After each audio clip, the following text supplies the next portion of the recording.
All right, well, welcome to a special edition of Sockeye Tactical. This is Bros with Blades. This is my younger brother, Nick James. Hey, good to be here. Yeah, I'm excited to do this. We sit around and shoot the bull and talk about knives and guns and stuff, but he actually is a real blue-collar guy, and he uses his tools more than I do. He's a real handy guy, so you'd probably be more interested to hear what he has to say than what I say. I don't know about that. Yeah. But he welds. He operates heavy equipment, and I don't know if there's anything else you want to say about yourself, but Do like factory millwright work. I run mills and lathes and stuff now. Do machining mostly, but yeah. Rides bikes. We grew up yeah. doing outdoor stuff, and so yeah, it's fun. It's fun to be here. We're going to talk about our five blades each. We kind of picked out 5 blades in different categories, and we're going to talk about them, why we like them, and what we use them for. Do you remember when you first got interested in knives, or have you always liked them? Ever since I was a kid and I got my first one at 8 years old, I was hooked. Yeah. And I've always had knives. Yeah. But I never got more expensive knives. You know, Right. $30 was probably all I spent on it until Yeah. I was like 25, 26 years old. Right. Yeah. Do you remember what your first knife was? I don't know that it had a brand. Yeah. But it was stainless, and it had little black rubber Okay. bolsters in the Yeah. middle, and Yeah. then just like a clip point blade on it. Right. It wasn't like a multi-tool one. It was just a clip point blade. Yep, just a clip point blade. Yeah. I probably had some more like little Seemed like we had a lot of those gift shop ones, Victorinox, yeah. Victorinox, and knockoffs mostly. yeah, the knockoff ones that you get at the gift shop, or little slip joints that Oh yeah, you old would timers. get, old timers, yeah, that you would get anywhere. I don't remember so much if it was you or Gary, probably more so. But back in the backyard, we would play stretch. Do you ever remember playing Oh that? yeah, crazy kids. We would, if you never played that game, my dad calls it mumbly peg, but it's a little bit different the way he played it. But you would stand side by side and you would throw a knife at each other's feet and try to get it stuck in the ground. You wouldn't throw it right at their feet. You'd throw it like a foot or a foot or two away to try, because they had to stretch to wherever it stuck in the ground. And so you'd see how far you could go before you could do the splits. Yeah. And I still can't do the splits, so I need to play that. One of the things we talked about was like your first knife, or the first one you remember buying. I mean, you probably don't have your first knife anymore. I don't think I do either. No, that's long gone. Do you remember the first one you bought for yourself that you really liked, or did you bring I something do. like that I today? brought one of those today. So this one was my CRKT Icoma Fossil. I got Yeah. this probably when I was 25, 26. It was the first one I ever spent more than, $30 on. I Right. think I spent almost $70 for this at Sportsman's Warehouse. But it kind of got me started on my journey as far as getting nicer knives. Nicer knives, and CRKT is a good brand. Oh yeah. Yeah. Do you remember what the knife still on that is, or? Yes, this one I think is, this one's 8CR13 HCR13. I think when I first started getting into knives too, most of the stuff I was buying was 8CR, and it's one of my favorite budget stills still, honestly. It is. It sharpens well. It holds an edge. Yeah. You can touch it up pretty. And you bought one of those for Dad too, didn't you? I did. And I watched him cut himself with it. I've showed most of my stuff on the channel before, so it's not even going to be a surprise. But the first one I really remember buying for myself was this Gerber. I was working at Walmart back in the day, and this was in the 90s. And so, everything was tactical back then, black blades, serrated. And everything had the tip down pocket clips, which isn't as popular anymore on expensive knives, still popular on cheap knives. But I remember seeing this and thinking it was so cool with the stainless steel and the black rubberized handle, and for a long time this was about the only thing I carried. I mean, the black coating on it's all scratched up and everything. Now this is not something I would really be into, because I don't care for the serrations. They're hard to sharpen, and just everything about it. I wouldn't like this anymore. But My first knives that I really started buying for myself were Gerber, and I don't know if that's just because they were super popular back in the 90s, or that it was just because that's what they carried at Walmart. But remember, my first multi-tool was that Gerber multi-tool, the plier one that slides out, and yeah, I just had a lot of Gerber knives back in the day. Yeah, I still got one. I don't carry it much. I usually carry my Leatherman, but Yeah. I don't mind that old Gerber multi-tool though. No. I throw it in my tackle box a lot of times just because it's a kind of a it's beast. useful. Yeah, And it's, yeah.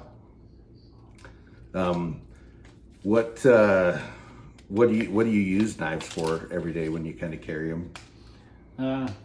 I primarily only cut with my knives. I know some guys that pry and do other stuff with them, but I spend my money on them and I don't do anything but cut. Yeah, But I'll use them for whatever I have to open, or food processing. I cut stuff Right. every day. Just mostly packages and whatnot, I'd say. I never have my fingernails long enough, so I always have to use them to cut my oranges open and stuff like that.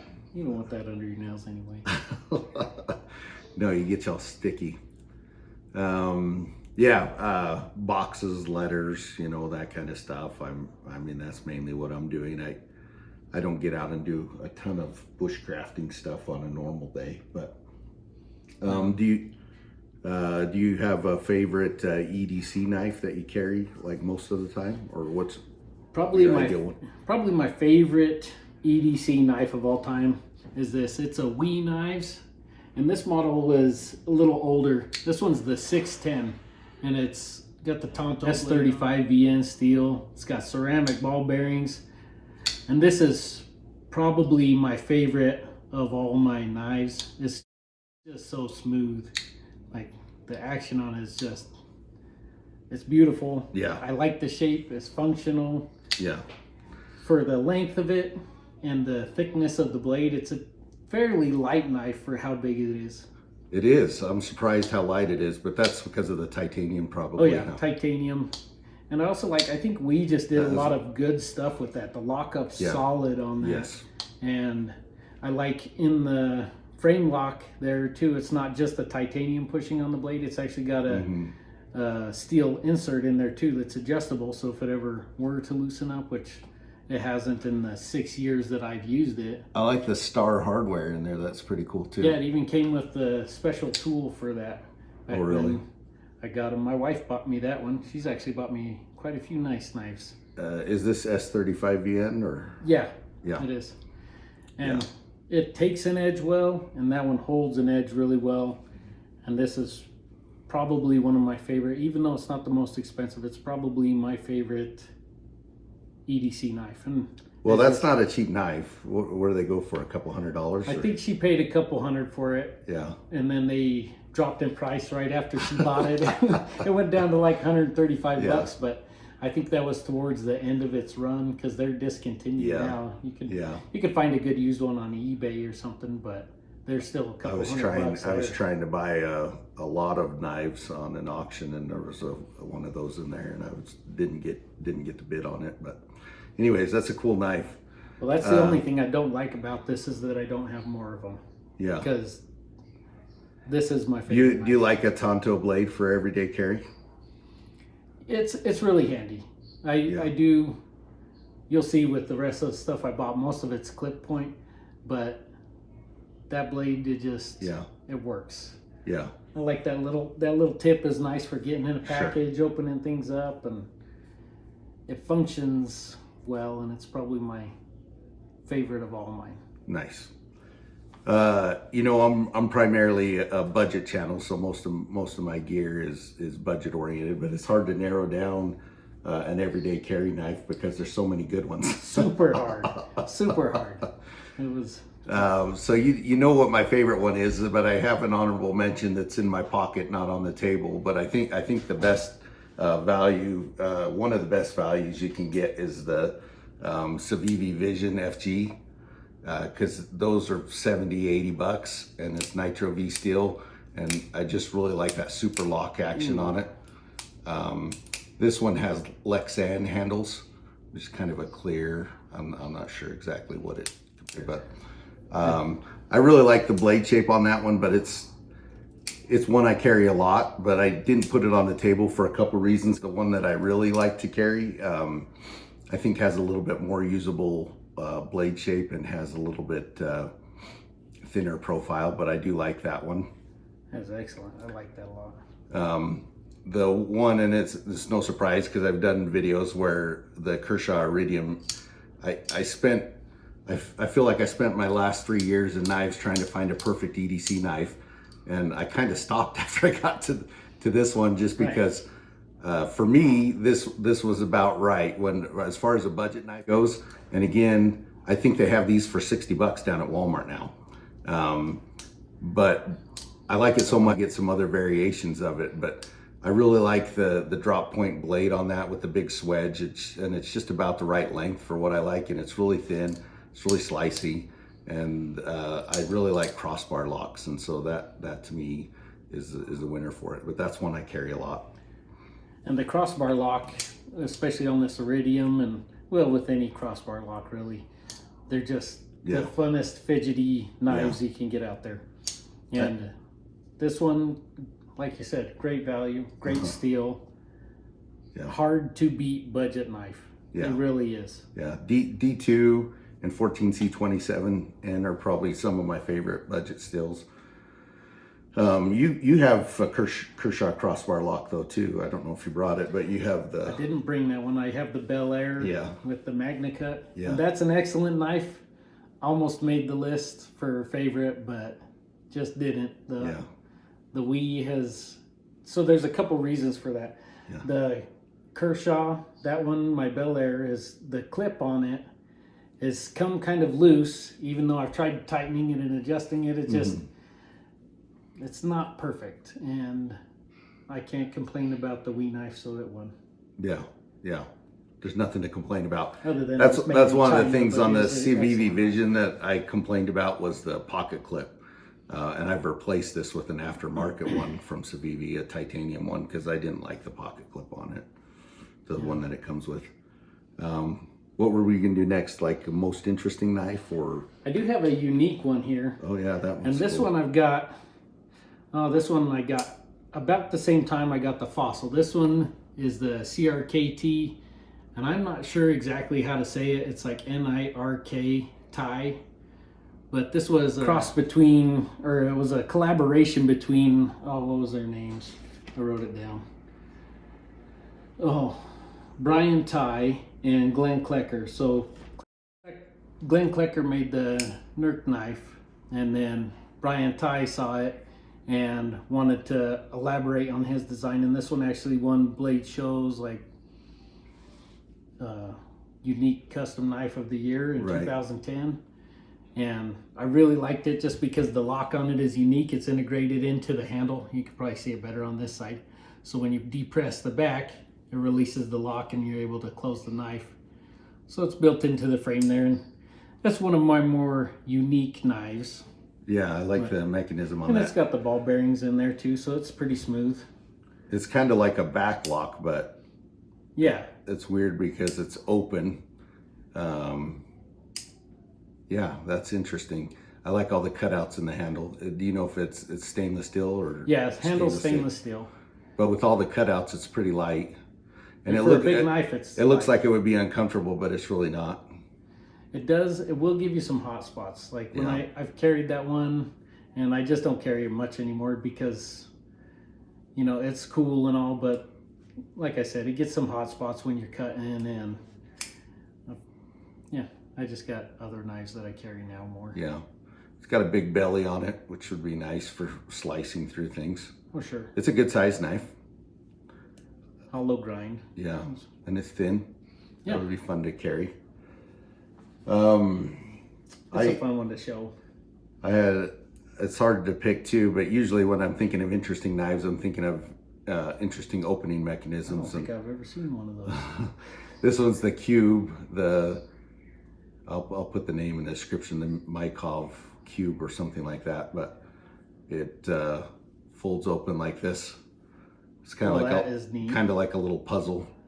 It's more like a little pen knife. It's kind of a novelty thing. It's nothing too extravagant. I think it's like 440A, but they use that because it polishes up real nice, like mirror finish.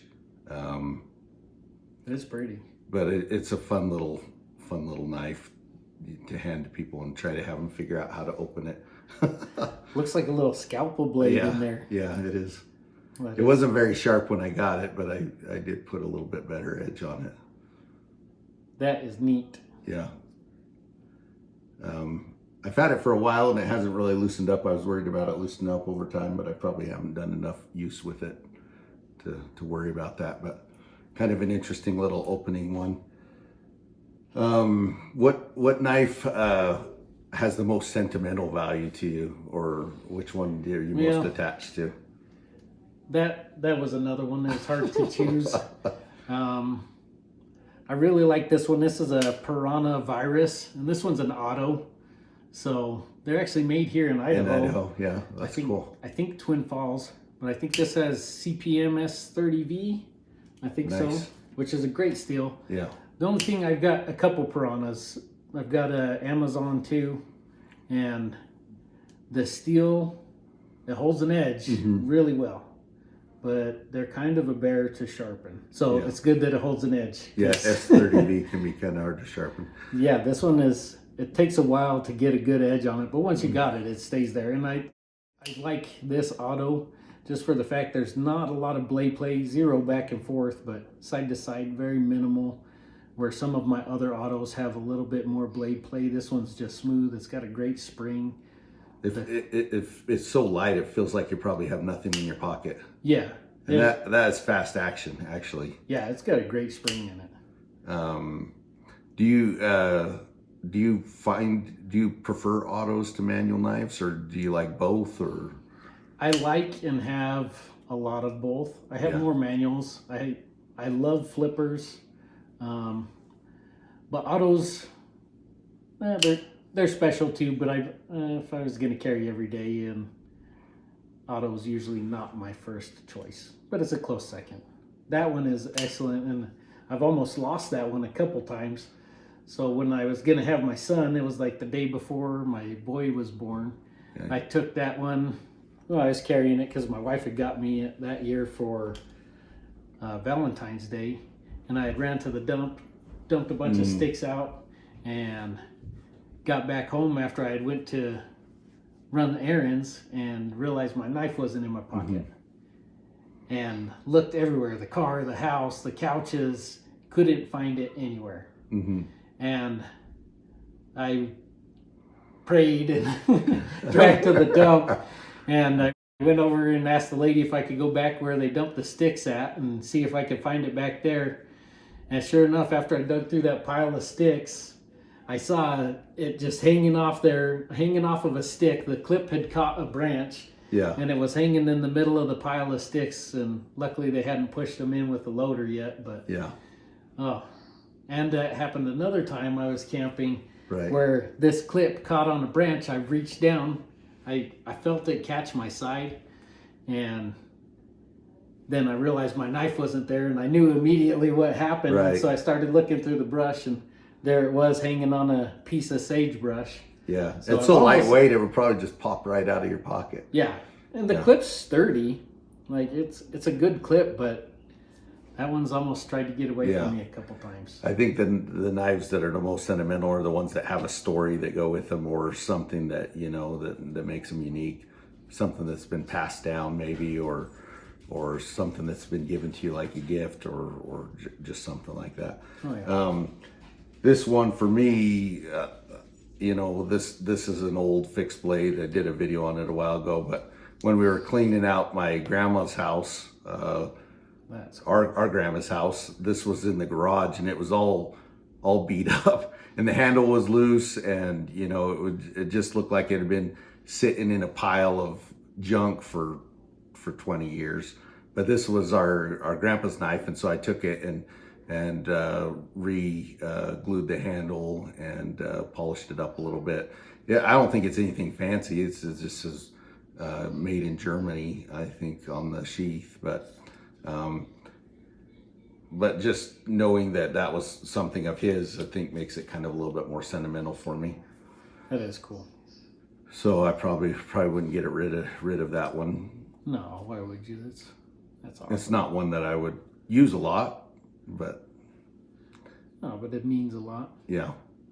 And it's cool. Yeah. You can tell it's vintage and it's been around and it's made, that's Yeah, a real antler. I don't have a lot of the first knives I had, but one of them was, I called it a toad stabber. It was a little double-sided blade, you know, not very long, 3 inches. It probably wasn't a very expensive knife, but it kind of reminds me of that.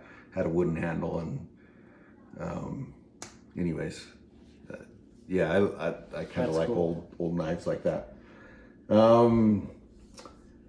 Last category. Let me see if there's anything else I wanted to ask you. How many knives do you carry every day? 2 to 4. 2 to 4. Yeah. Yeah. Usually at least 2. Yeah. And Yeah. And one of them's probably on a multi-tool. yeah. Yeah. Yeah. So I usually carry my Leatherman. This is the Wave Plus, and this one's the Uh-huh. limited edition. So it's got Yeah. the stars and stripes on it. That's awesome. And it's been a great tool. I've had this Yeah. one for 4 or 5 years now, and it's been Yeah. excellent. Yeah. You can't beat a Leatherman. It's hard to beat a Leatherman, I should say.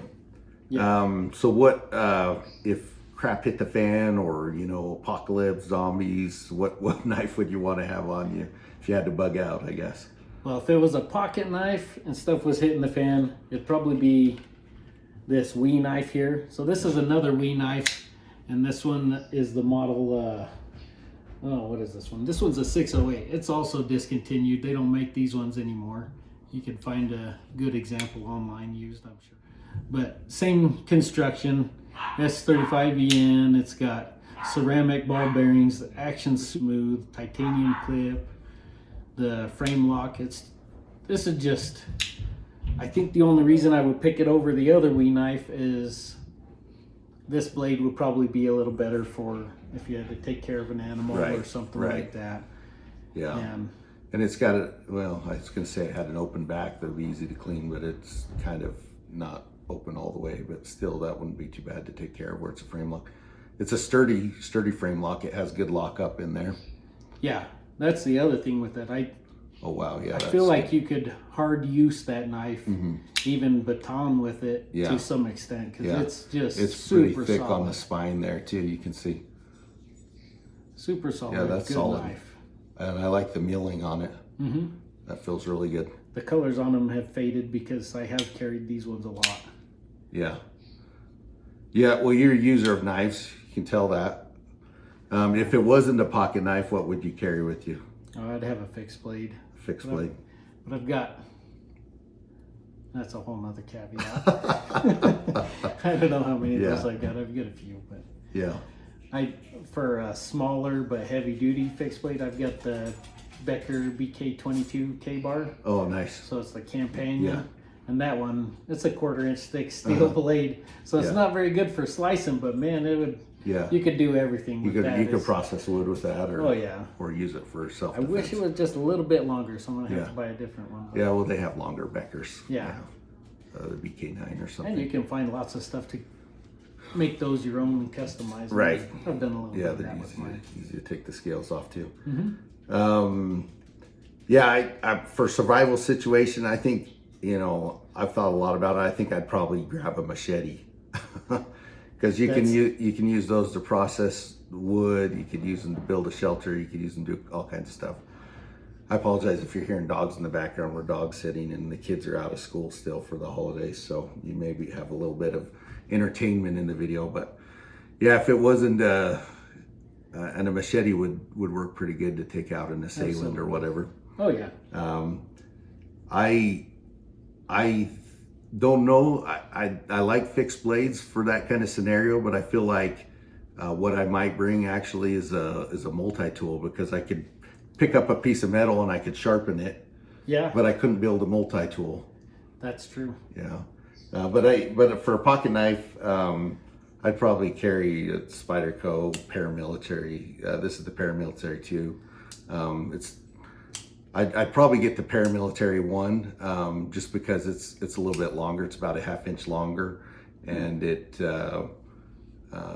for a survival situation, I think that might be better. It has a little bit bigger belly on it, and it's a little bit longer. Sal Glesser, the founder of Spyderco, said that that paramilitary knife, the 1, he invented for, if he had sons, that's what he would want to send them with. So he designed it as a as a knife going to war. And the paramilitary 2 is kind of the medium-sized one, and then there's the Para 3, which is smaller. This is S30V. I bought it secondhand. I actually just ordered some scales for it, some purple contoured scales that I'm going to put on when they get here. So maybe I'll show you what that looks like afterwards. But it's a stabby knife, but you could probably use it for a lot of stuff. Oh yeah, I really enjoy Spydercos a lot too, and the paramilitary is an excellent choice. I like the way they feel. I like the grippiness of them. Spyderco in general makes an excellent knife. Yep. Which is why that one is also my honorable mention for today. Yeah, show yours off. I got this one. It's a Spyderco Endura 4. So this one's the Knife Joy Special Edition, or whatever. And it's got the VG10 blade Damascus. And it's not as heavy duty as the paramilitary, but they're affordable-ish. Yeah. Like around $100. You buy the base model. Yeah, it's around $100. And I think with the VG10, the FRN handles, the grippy, it's a hard one to beat for an EDC. And I like a longer blade. And VG10 used to be a really premium steel. Now it's kind of in the middle of the pack, but it's still really a good steel. It's excellent. It's still one of my favorite. Yeah. It's one of my favorite stills. Right. Just because it takes an edge well and keeps it. Yeah. Awesome. You got an awesome knife collection. You get to see from a real knife guy here.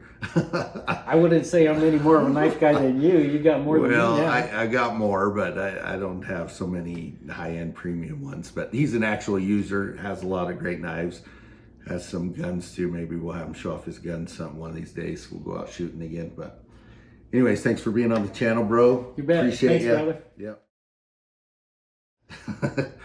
I get to do news interviews at work sometimes too, and they're not the funnest. But then you have a cameraman telling you what to do and all that kind of stuff. So, You're like Will Ferrell. What do I do with my hands? Anchorman. I haven't seen Anchorman for a long time. That would be fun to see. Oh yeah, that's a good one. Yeah. I like the Talladega Nights. That one. Ballad of Ricky Bobby. Yeah. Yeah. Oh, that one cracks me up. Dad doesn't like Will Ferrell's movies, but I think they're pretty funny. Understand why. They're some of my favorite of all time. Yeah. Like, I don't know. I think it's probably because Mom doesn't like him.